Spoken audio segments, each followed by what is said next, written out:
Hey, what's up, everybody? It's Kyle Tolsman, and you're listening to the Against All Average podcast, the show where business owners and entrepreneurs come to learn the skills and mindset to lead exceptional lives. Today, I'm joined by the one and only Jake. I should have been a cowboy. Spurley. What's up, Jake? What's up, Kyle? Should have been a cowboy. Man, I don't know if that would have been more fun than being an entrepreneur, but it sure sounds interesting, doesn't it? Yeah, it definitely sounds interesting, and it really comes full circle to remind me that I cannot sing. I am tone deaf, and the best things that I can do is rock a microphone or rock a stage, but I should not be singing on either platform. The other thing you're phenomenal at is teaching. Tell me about teaching next year. What are you going to be teaching? Holy moly. It has been a whirlwind the last let's see, what day is it today? Tuesday. So a couple Fridays ago, I was informed that I was transferred to our district's online school. So no longer am I teaching business to the future youth this year. I am actually a middle school math teacher, and I'm going to figure out how to freaking rock it. Hey, Kyle, what's 2 + 2? I think it's about 4, give or take.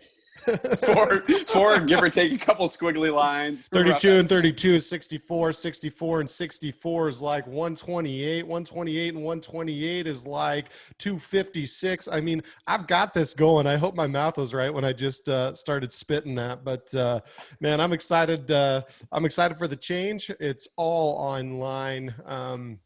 It's going to be a lot different. But again, we've got to focus on the things that we can control. And we're going to keep rolling with this podcast to add value to everybody's lives as we rock episode after episode. This is, I think, about 29 or 30. Holy moly, it's been a trip, Jake. This has been an absolute trip. So many great opportunities that came out this. And I know our listeners are just eating it up, getting value on every episode. We're thankful for them listening to us banter and just provide epic value every single episode. And above all else, we're just super, super thankful for the opportunity for you guys to listen to our podcast.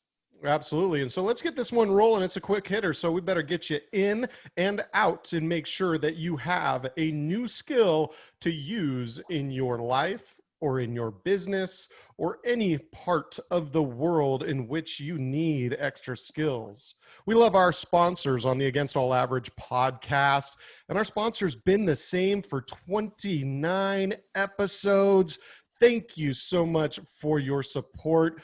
FAEM Pro Services. Our friends at FAEM will give you the Against All Average treatment with a new awesome website, custom graphics, social media management, and a full line of printing services.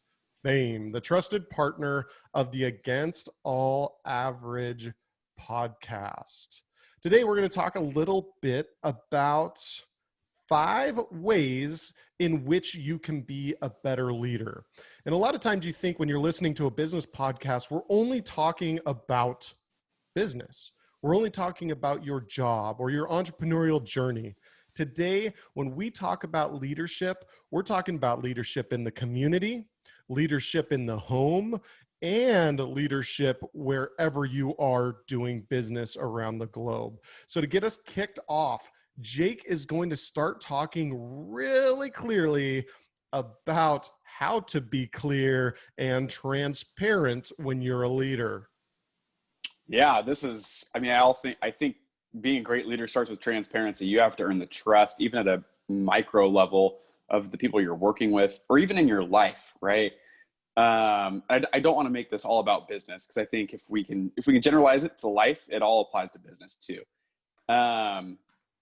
Being transparent and just, I think getting that buy-in early, you have to be vulnerable to the people that you're close to, right? One thing that I do in my business and life is I tell absolutely everything to them. I empower those people in my life to make decisions, like not for me, but really heavily influence the decision. One of my top employees in my business, I basically give him full reign, because I think there's a lot to kind of the empowerment side of it, and really being vulnerable to those people. The second you start hiding and running from things, your employees, people in your life will just sniff that out, just like fresh meat in a lion's cage. And go ahead, Kyle. Yeah, I think when I think of transparency, here's one dead giveaway. Don't go to your team or whatever and say, "Hey, I really haven't been transparent. I I I'm really working on my transparency. You should really see everything and anything going on." Hey, if your boss says that, if the topic of conversation is transparency, there is none. There is absolutely none. And it's just freaking smoke and mirrors. Run, run, run. I mean, you cannot just go in there and start trying to turn your culture around and say, "Hey, we're going to start being transparent." Everybody's going to think like, "What? So I've spent the last 9 years here without you telling me actually the truth, actually what's going on." So it's extremely important. Transparency is something you do. It is something that you lead by example, and you show and you express and you do every single day because you are an ethical human being. Transparency is that clarity that builds trust in your company so that that company can survive, thrive, and everybody's working together on the same page on that common goal, because they believe the leaders are showing them exactly what their work is doing. They believe the sales team or the sales manager when the sales manager says, "Hey, you didn't hit your goal." If you're not transparent and you don't build trust, your company is going to sink because nobody trusts you. Nobody trusts you that you didn't hit the goal. Nobody trusts you that this is the truth that you just said, or this email was true, or that email was fake. It has to be consistent. It has to be clear. And you always have to be building the trust, not only of your customers, but of your employees. Your employees are your most important asset. The line that I hate the most is when somebody says, "Hey, Jake, so I mean, to be completely honest, this is the best I can give you." Like, oh, hold on here, buddy. So you're telling me you weren't, quote, completely honest this whole conversation, or however long I've been talking to you for? Like, I don't understand.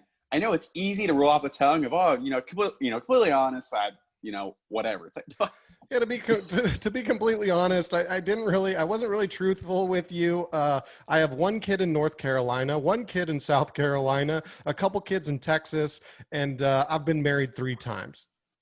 I'm now being truthful with you. I'm going to air it out now. Like, what? This is the craziest thing ever, whether it's life or freaking business. It's just like, be who you are every single day, and don't expect people to give you a pity party because you've had a rough life or you made some mistakes. Everybody's making mistakes. and I think that's where both sides grow the most, is when you get down to like the roots of it all and everything is exposed. Because I think at that point you're so vulnerable that you have to work together to like, because you're now both showing each other all of your cards, right? Like you now have nothing left to hide. It's like walking up in front of a stage, completely naked. Like you're 100% vulnerable. Like I feel like that's where you get like the best value out of each other, the best value out of the situation, when you're so vulnerable almost to a fault that there's no other way around the situation besides working together to figure it out. And I think that's one thing that people get tripped up in, even with their personal life. They'll be talking to somebody going through a hard time, whatever it is, but they're missing, one little key bit of information. Maybe they're embarrassed to say it, but it's like, I don't know. I always live my life on the notion of, if I'm too embarrassed to tell my best friend or my mom or dad what I did, I probably shouldn't be doing it. Right. Right. So it's like, it all comes down to, you should theoretically be able to tell, your close circle what you're up to in the whole situation. Because if you're not, you're only giving people like a little snippet of it. And how are they supposed to help you in that situation, in business, in life, whatever it is, if they don't know the full background of it? Yeah, and I think so many times, too many like parents like will hide it from their kids. Like, Oh, I never did that when I was a kid, or I never acted that way, or if I acted that way, my parents would have done this, instead of saying, hey, like, I went through my ups and downs. Like, I got in trouble more than I didn't. I mean, I've talked about that on the podcast more so than most topics, but I think that transparency issue will help you become a better leader in the home, a better leader in the office, and a better leader each and every place you go. The second thing we want to talk about as far as leadership, because we're going to give you 5 takeaways on how to be a better leader today, is preparation. I think preparation is absolutely key as a leader. If the leader does not know what's going on in depth, how can they lead everybody to a common vision? How could they lead everybody to the tasks that must be done in order to achieve the common mission? Preparation is absolutely key. I think taking that step farther here, I think oftentimes we get wrapped up in our own head of, oh, I'm preparing. And we don't get that instant gratification from all the preparation work we're putting in there. And, I think a great example for this is, the people in, the G League of the NBA, or even professional sports players, right? It's like they work day in and day out for, some of them are starters, they get the opportunity every single day, but other ones are just sitting there poised and absolutely ready to strike when coach calls them up off the bench. It's like they know that 98% of the time they will not be on the court, but they are preparing for that 2% of the time. And I think in life, we want, we want opportunity. We want these situations 24/7, but when we should really be preparing and focusing on the opportunity in that 2%. And I think the other thing is we underprepare, right? Oh, it's just like studying for an exam. Oh, I breeze through the chapters. I study crayon. I'm good, right? But I don't think you can ever prepare enough. I think the second you stop preparing, you then put yourself in a fixed mindset, and you get out of that growth mindset that we'd love for you to be in and find, and you stop growing. You stop challenging yourself. Like, I don't want to say it's never good enough, but I truly don't think you can ever be over prepared. So I think the second you think you're 100% prepared, there's something else you could be getting prepared for right on the other side of that door. Yeah, and I want to extend on that. I mean, same thing. I've been teaching for the last, holy moly, I'm trying to count all these years. I've been coaching for 18 years. I've been in the classroom for, this will be my 11th full-time year. If I count my student teaching year, that's 12 years of education. Every single day that I go in thinking that I don't need to prepare very well screws me over. Because if I'm super prepared and I have 2 hours worth of content for 60 minutes, you never know how fast kids or people in general are going to want to learn that day. So I would always say over prepare and also over content, like get more in and be ready to give more than we're just going to kind of ride it out today. Those plans go through the roof, and that's a good way to get your classroom lit on fire and desks turned over. And those are the days when you got kids fighting and somebody's throwing chairs and F-bombs are flying left and right. And I mean, it all comes down to that. And that's a classroom example. But in the business world, if you don't have enough for all of your employees to do, what a waste. What an absolute waste of a leader if you can't keep all of your employees driven and going in the same direction. Obviously, you're going to have some employees that are just not motivated, or they have an off day or whatnot, but that's not your fault. That has nothing to do with your preparation of getting everybody on the same page and going towards a common goal. I want to share a little story with you guys about preparation. When I was a senior in high school over the summer, my buddies and I were in the backyard hanging out. I think we were tossing the football or something like that. And I had played football my freshman and sophomore year. And my junior year, I just kind of worked. I worked at a grocery store, bagged groceries, and just kind of did that whole thing. I paid for my own insurance. I paid for my car payment. My parents gave me a loan on a truck. And so that's kind of like what I was doing. Then somebody's just like, hey, Tolsman, I bet you can't make the soccer team. And I was like, oh, no, you didn't. Like, did you really just challenge me that I could not do something? And there's something wired inside of me. Like, if you tell me I can't do it, I'm going to do it. and I'm going to go full bore at it. And I don't really care if I fail, but I'm going to go so hard at it that the percentage of failure in my mind is so small that I don't even think about it. I just freaking go. And so I was just going and going and going. I actually got cut. So I go to tryouts and I actually get cut, right? And I'm not good. And there was this goalie that transferred in. I was going to be the goalie, right? Because I could barely kick a soccer ball. Like I could kick it right footed, but like it would go all over the place. I didn't even understand offsides or anything like that. I was just athletic, and I had the drive, and I kept going. And I eventually get cut. And I'm just like, in my mind, I went through conditioning camp. I went through tryouts. I was positive. I was challenging people. I was talking up people. I was making sure that nobody took anything easy. Like I was adding value. And I eventually went in to talk to the coach after he cut me. And I was like, hey, you made a big mistake. Like I can add so much value to this team, even if I don't play 1 minute. And he kind of looked at me like confused, and he's just like, but Kyle, like you've never played soccer, like you're not good at soccer. And I was like, I completely agree, but you need me here if you want this team to be better. And so I just kept on getting after it. And he actually calls me back up 3 days later and talked to me and brought me back onto the team. And I played mop up minutes. Sometimes I would play, just a very specific scout role, and I would mark the other team's top player, just take them out of the actual play. I couldn't play much offense, so I got taken off the field pretty quick. But when we talk about preparation, I knew that I was only going to play the 2%, right, Jake? Jake, you were talking about preparing for that 2% of the time. I knew I was not good at soccer, but I did know that when I went into the game, I fully understood the scout. I fully understood the other team's top players. I understood our game plan, and I did it to the absolute best of my ability. When we were in conditioning, I wanted to be number one in conditioning. When we're in other drills, I wanted to do my absolute best every single time to prepare for that 2% opportunity. Preparation is key in leadership. I think one other thing that you said that I want to make sure our listeners got right there is the notion of the best to your ability, right? Sometimes we get caught up in, I'm not preparing hard as Johnny. Like Johnny's benching 500, I'm at like 400. I'm like, dude, Johnny's like 350 pounds and you're like $125 soaking wet. Like what?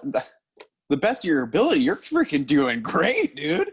I mean, you have to look at your skill set, right? And like, everybody has different spots in lives. We harp this, we preach this. Don't compare yourself. You're at a different spot than your sales manager, or than even maybe you're in your relationship. It's all relative, right? Just give it the best that you have. But on the flip side of that, I also guarantee that you are limiting yourself and you are setting lower, not expectations, but you can do more than what your mind is thinking. I think that's a double-edged sword here. Don't overdo yourself, but understand that the limit that your mind puts on you, you can go past that. I know you can go past that too. And that's the tough part, right? And that's where people start to get a little anxious or start to give up, or just really don't like what they're doing because they're told to have lofty goals. They're told to go through this big vision. And sometimes that's tough. How do you trying to figure out, and this is a balance thing, and I do not have an answer for it. And nobody has a great answer for it. But what percentage of your day do you stay in the moment, grinding in the moment? And what percentage of the day do you really look out and start to prepare? I think you need to limit the amount that you spend on huge goal setting, and you need to maximize 80-90% of your time grinding and do the things one step at a time that's going to move yourself forward. Absolutely. And I think it's all about kind of creating that plan, right? That vision. What do you want for this? Because I mean, we're not telling you, prepare so hard for something you don't really care about, right? Like you need to create a strategic plan of like, what do you want to grow for? Like, what is the plan for this? What are the next steps after this? Which I think brings up topic number 3 that we want to hit on is creating a growth plan for, specifically employees in life. Maybe that's for you and your spouse, you and your partner, whoever it is. I think it's super, super, super important that you create it doesn't need to be super elaborate. Maybe it's goals. And, it's going to be different for everyone, but at least so that you're on the same page, right? It's not just this, needle in the sky of, oh, we're going to do this. Well, great. But what does that tangibly mean and look like on paper, right? When you write it down, it makes it a reality. Kyle, talk a bit about maybe you and your wife do a little growth plan. What are you guys going to do, or what do you do for employees? Talk a little bit about that. Yeah, let's talk about it in the home for kids right now. Or, Ooh. my background and my experiences in coaching and teaching. And that's what I still do every single day in a variety of formats. So a growth plan is sitting down. And so each employee, like when I show up at a job, I expect to grow. Not every employee is in the same mindset as I am.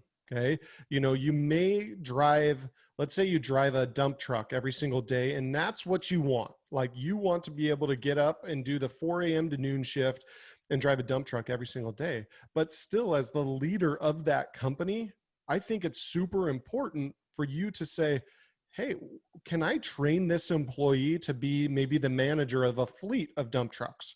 Can you be in charge of trucks 1 through 10, start scheduling them, and maybe start to bring that person into the business side of actually getting the contracts to move dirt or whatever from location to location. Okay.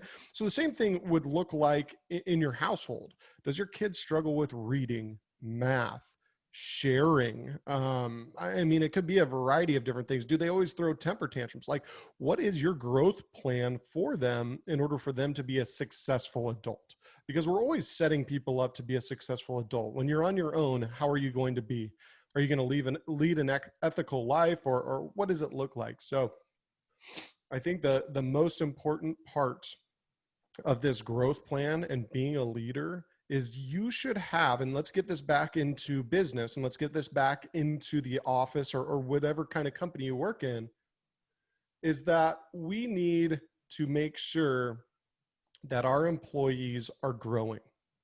Either they're growing for our company, which is a win-win, or they're growing in general so that when they leave, they know what they got. And they put everything into their work each and every day because they know that you have been working on growing them as a person, as a professional, whatever it may be. So have a growth plan for each employee and your retention rates will freaking skyrocket. And I think looping this back in to topic number 1 here, the best way to make the best growth plan and build value in that person's life is by being transparent with them. Absolutely.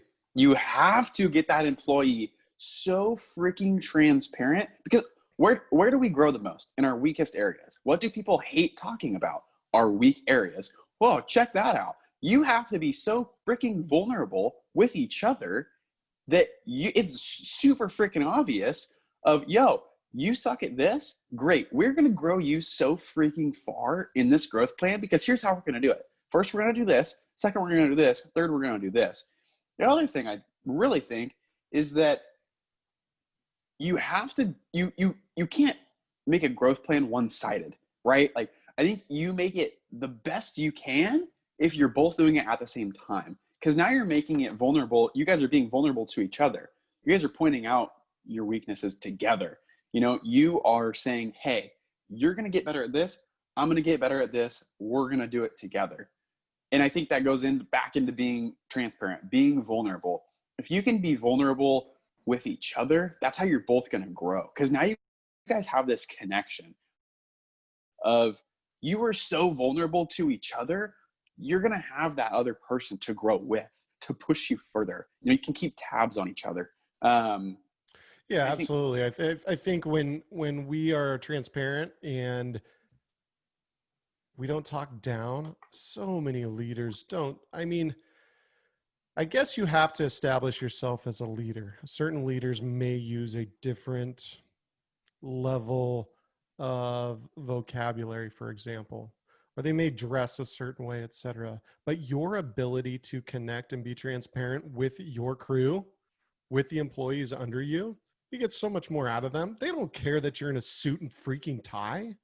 They don't give a shit about your pink tie, your orange tie. They don't care about you looking super nice. I mean, they just don't care, right? They care about who you are and, how who you are and how you treat them, how you grow them, how you set them up for life, especially if they have families. If you can keep coming back and say, hey, I don't care if you're here after 2 years or you transfer to another company, I am here for you. I am here to genuinely grow your skills. And I know at this company, I will always have an opportunity for you if you're in a growth mindset. Think about saying that to your employees. Think of the message that comes across when you say that. And don't say it every Friday. Find different ways to be consistent in your message each and every day. How many touch points do you have with the employees that you lead every single day?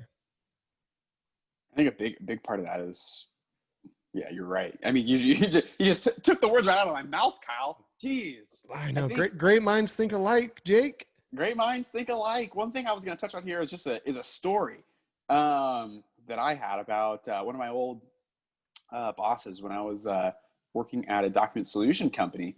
Actually, this was my last job before I started the FAEM Marketplace, FAEM Pro Services as well. My interview was with the CEO. The guy runs a $500 million company.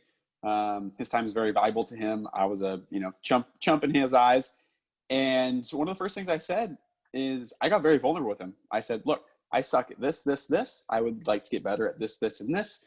I was extremely transparent, extremely vulnerable to leadership, because I knew that if anything, he was going to be the one that could put me in the correct situations and opportunities so I could get better at that. And I'll never forget, this is a very suit and tie company. Everybody's in nice pressed slacks, full suit to the T. It's, great. First Friday, I show up in casual Friday, jeans and a little button up. Nobody else showed up in jeans and a button up. Besides, I think one other person. I was like the only guy that took casual Friday, 100% casual. CEO pulls me out and he's like, what are you doing? And I said, sir, I told you, that's just not who I am. I told you, that's not me. That's not that. And he's like, holy cow. Like, I didn't think you were serious, but you were vulnerable to me. Like you told me exactly who you were and that you weren't going to change for this. And the level of respect that I got from him from there on out was something I wasn't even going for, really. I just knew that this is who I am. I'm not going to act like I'm somebody different. Like, that's just who I am.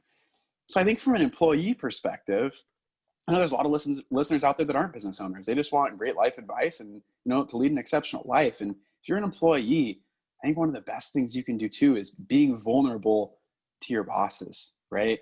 If you want them to be vulnerable to you, you got to be vulnerable to them. And sometimes in a leadership role, the expectation is false in that leaders have to be perfect. They have to be great. They don't want to tell you about their faults. But when you start opening up and being vulnerable to them, it's amazing what they'll start talking about.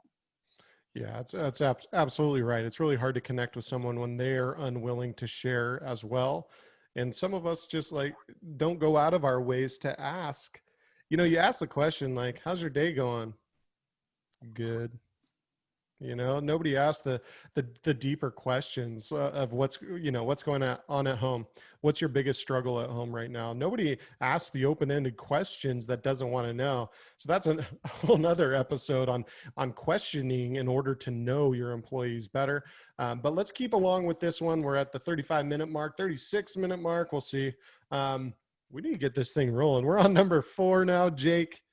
Leading by example. I'm going to start this one off because it looks like you want to take a little sip of water over there. Leading by example is how things should be run. I'll tell you a story. When I was growing up, every Saturday we had 6 huge trees in my front yard growing up. Every Saturday we'd get out all the rakes, all the trash bags, and we would rake up all the leaves and clean the street and everything like that. And it wasn't my dad saying, hey, you and your brother need to go clean up the leaves. It was my dad leading by example, working just as hard or harder than us every single Saturday morning, leading by example. And we would go out there and we're like, oh, this sucks. Cause he'd wake us up. He was up at like 6 a.m. You know, we wanted the casual 9 a.m., throw on a episode of cartoons and just kind of chill out, eat some pancakes. Nope. We were out there every Saturday raking up bags and bags of those in the fall. And so, but to us, we respected him for it, right? It wasn't just like him saying, hey, you need to go do this. He led by example. The same thing like giving, he leads by example still and gives to others constantly, whatever it may be and whatever means that he has. He's always giving and giving. So he's leading by example. He's not saying, hey, you need to give more of your time, of your money, etc. He most of his life, he didn't say much. He just led by example time and time again. And I have all these awesome, life lessons that I've learned by seeing that I never heard about. I just learned by seeing. And so as people start talking about it, I was like, oh, okay, that's what that was, or that's what that was. And so it's always important to lead by example. So what does this look like in the office, Jake? Or what is it? So I gave you a home example. What does it look like to lead your family by example? What does this look like in the business atmosphere? Yeah. I think I really want people to have a tangible action, like how, because we talk about lead by example, great, but what does that actually look like? Like, what can I implement today to lead by example? One thing I've implemented, which has done wonders for me. Every business is different, every situation is different, but I think this one's very universal, which is why I want to bring it to the table. I treat everybody like I work for them. Even the people that are, doing I don't want to say crummy jobs, but the lower level work at the company, I act like I work for them, because you give off this persona, and it's actually legit, of whatever you need, I am here to help you. And I think you're not only leading by example, but you're saying like, hey, I'm not better than you at all. I will do whatever it takes to make you the most successful individual that I possibly can. This happens all the time with some of our software engineers. Like, hey, what can I do to help you be better? Most of the time it's like, well, Jake, you don't know a licking thing about software and you don't know how to code. I'm like, great, that's okay. Like, can I do some research for you? Can I do legwork to make your life easier? And I think that then inspires them to look, at the people they work with and do the same thing to them. And I think it really builds that leadership, leading by example culture of everybody's trying to help each other. Nobody's better than anyone else there. We're all in this thing together. That's one thing that I've done in the business setting that has really, really, really helped me out. I love this one from the MF CEO podcast with Andy Friselli. He's always talking about wiping the pee off the seat. So fellas, if you pee on the seat and you're in the bathroom, like that's your bad. And so anytime he's in the bathroom, like he wipes his pee off the seat. If he goes into the bathroom and there's anything on the floor, he picks it up. He doesn't call janitorial services.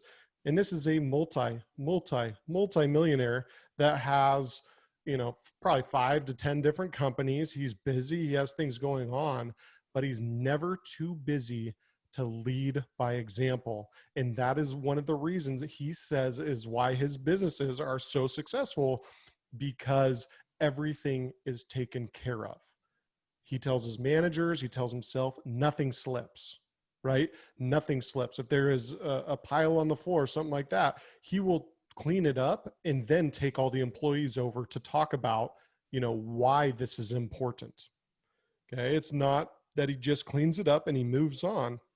He spends the time to teach and say, based on our company's culture, based on our company's values, this is why we must take pride in everything in this warehouse. I think it really comes down to an ethics thing, right? Which is topic number 5, coincidentally enough, that we want to hit home here, is that every company has some ethics, some values. This is what we do. This is what we stand for. And I think not only do you have to like live and breathe that within your company, but you have to practice what you preach. You know, it's a term we throw out, you know, way too often, but it's so true, right? If we're talking about leadership and buy-in, you have to do and say exactly what you do and say you want your employees to do, even in your life too, right? If you 100%. say, what was that, Kyle? 100%. Keep going. 100%. We're rolling, baby. Everybody has ethics in life too. Like one of my biggest ethics things is say what you're going to, or do what you say you're going to do. And if you don't, then you're gone. I don't want to say you're dead to me, but in my mind, I say, all right, if you don't do what you say you're going to do, then you're dead to me. I'm sorry. I can't have those people in my life. I have to have people in my life that I can trust, you know, I can bank on whenever I need them. But it's, you know, so applicable in the business setting too, right? You have to be in tune with your ethics, and you have to make that known, you know, because how your employees act or how they're going to talk and treat their, you know, all your customers that you're not seeing behind the scene either. Go ahead. No. Go ahead, Kyle. And here's the biggest thing. I get fired up about this, and I'm just sitting here chomping at the bit. Sorry for interrupting, but man,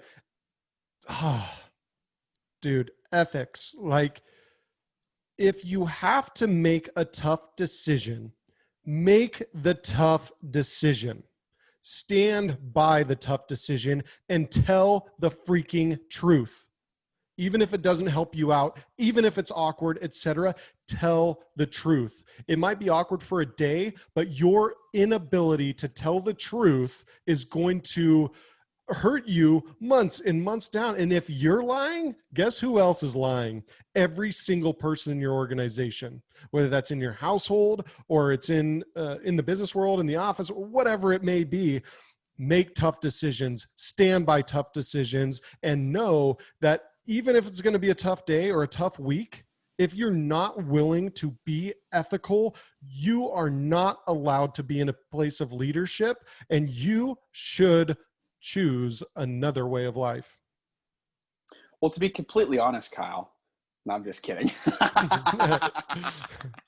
Completely honest. You're just not being transparent. No, I think everybody got some value out of that one. I mean, man, if true. you can't stand by your word, your ethics, your morals, how can you coach, teach, and train anybody below you or anybody around you, even in your life, if you straight up can't even stick to your own guns? Like, we're not don't saying lie about it. Easy. Like, here's the biggest thing. You're a leader. You have to make tough decisions, but you don't have to lie about them. I run events, and sometimes there's discrepancies many people in a game or something like that. And then that one decision affects so many people, but you have to make the decision. Think about it for a second. Don't be forced to make a decision you don't want to make. Think about it. Maybe ask somebody, hey, this is what's going on. What would you do? Somebody that you trust, maybe a mentor or something like that, and then make a decision, stand by it, and don't freaking lie to people when they come up and say, oh, why'd you do this? Oh, Tim, you've been such a good customer to us. And, you know, we just had to do it that way because of X, Y, and Z. Tim's looking at you like, this is complete bullshit. You're lying to me. Like, this isn't going to work. This is no way to run business. I've ran the same company for 8 years. I've had a lot of the same families, teams, etc. keep coming back. Is it always because I'm 100% on point? Is it always because my events or my teams or whatever is the best? No, but I don't freaking lie. I tell them to their face what the team's all about, what our goals are, what our objectives, what it is, what this business is, what this product is, what this service is, and also what it is not. I don't flutter in between those, and that's a reason why things continue to get better year after year, because it's a personal, ethical agenda. I run my business like I run my life, and I want to be able to put my address on any envelope, my home address. I want to be able to put that address on anything I do without ever thinking about it. Can you do that in your business? If that doesn't put you in just a deep state of thinking, I don't know what will.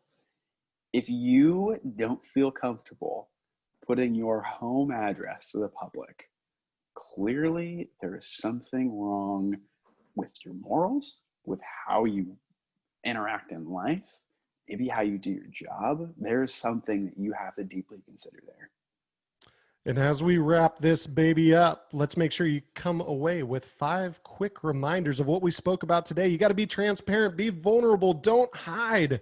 Come prepared. Your employees are counting on you. Have a growth plan for each employee. What are you doing for them to better their life so they can have a better life down the road, whether they're in your company or they're somewhere else? You always need to make sure employees leave you as a leader a better person and someone who has better business skills. We all need to lead by example. Make sure you wipe off the seat if you put a little bit of pee on there. Make sure that if there's a little bit of toilet paper on the bathroom floor, it's your job and not the janitor's. And you got to be one ethical son of a gun. Make sure you stand by your word. Don't lie. It's tough to make tough decisions, but don't backpedal and lie. It's always going to screw you over in the end, and everybody's going to find out. They'll all point at you. They'll all laugh at you. They'll talk behind your back, and eventually you'll be going back to a job that you don't love. You'll be leading nobody, and your house will downsize significantly. Okay. In order to grow the podcast, we need your help. Please subscribe to our podcast on your favorite platform and tell a friend about every episode you find value in, and share the episode on your favorite social media platform. If you like the episode, please rate the episode and leave us a badass review. You can find us at Against All Average on all of your social media platforms. Another big shout out to this episode's sponsor, FAEM Pro Services. And with that, we thank you for listening to the Against All Average podcast. We'll see you next time.